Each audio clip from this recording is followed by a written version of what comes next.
Thanks for joining us. I'm Marlon Bowling. Let's go to the phone and welcome aboard Brian Hoops of Midwest Market Solutions. He's in Springfield, Missouri, and he joins us right now. And I'll try and do away without the vampire look here. All right, Brian, thanks for joining us here this morning. I appreciate that very much. Now, overnight, let's take a look at our overnight trade. We'll start with the corn market here. Our quotes are provided by Bar Chart. We have corn with December 2.5 lower at 678.5, so a little lower bias this morning. March down 2 at 684 3/4.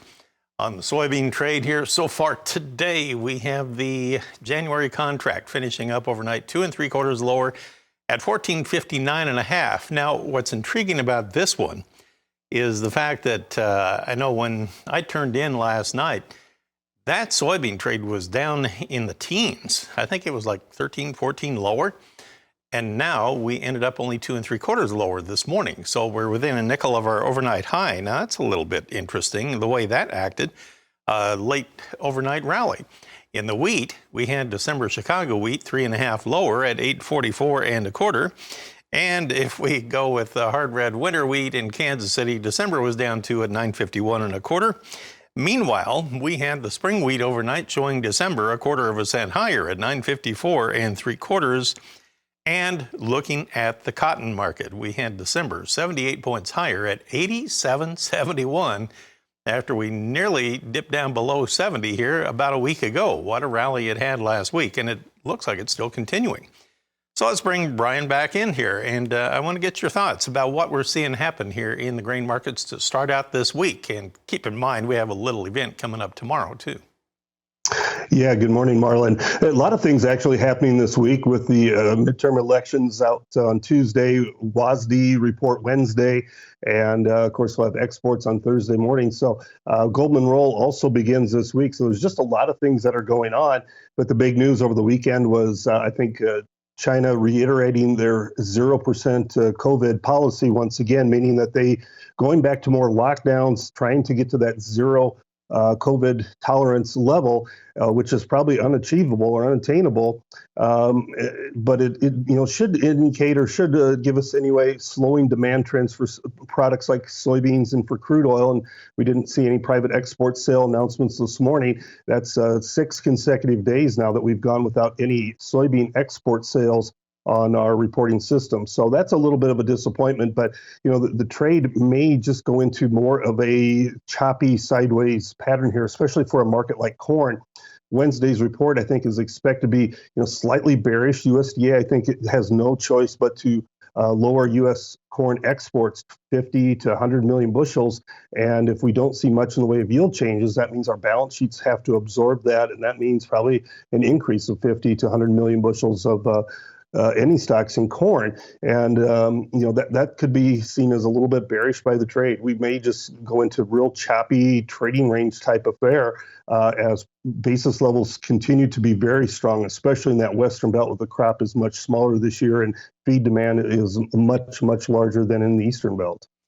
Brian, do you have any new information about the Brazilian crop over the weekend? I understand, I think they have reached a halfway point on soybean planting so far now. Yeah, they're right about the halfway point. We're nearly finished harvesting here in the U.S., and they're about halfway done planting corn and soybeans in Brazil. Now, the Argentina crop is a little bit behind schedule. They've been very dry there, and farmers have held off waiting until they receive some rains. And it does look like the forecasts are kind of moderating to allow some rains coming into Argentina. So, we'll expect that pace will quicken rather aggressively here over the next several weeks. They'll kind of get back to more of a normal pace if we do receive that normal rainfall. Okay, we'll return in just a moment, and Brian, we'll pick apart this livestock trade to start out our trading week. Our guest, Brian Hoops, will have more right after this.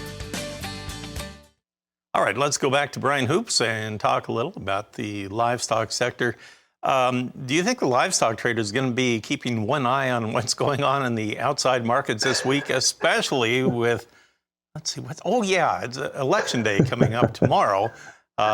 Could be a little bit of a bouncy outside market atmosphere this week. What do you think here? Well, I know a lot of people would love anything to be supported to the cattle futures. We had, pretty good run a couple of weeks ago, and 6 out of the last 7 days, we've traded lower in December cattle, despite steady to higher trade last week. So it's a little bit disappointing to some of the cattle traders who are hoping that we'd see continued gains in the December futures. That's not been the case. So we're hoping maybe a big rally in the stock market, some sort of a relief rally after the election would give us some strength. But from what we're hearing from cash-connected sources, kind of calls in that steady range so far this week. If the futures market would have a big rally, I think though that optimism would change, that mentality would change. But it looks like steady money would buy some cattle this week, despite strong kill pace last week. We were over 660,000 head once again, which is always a good sign.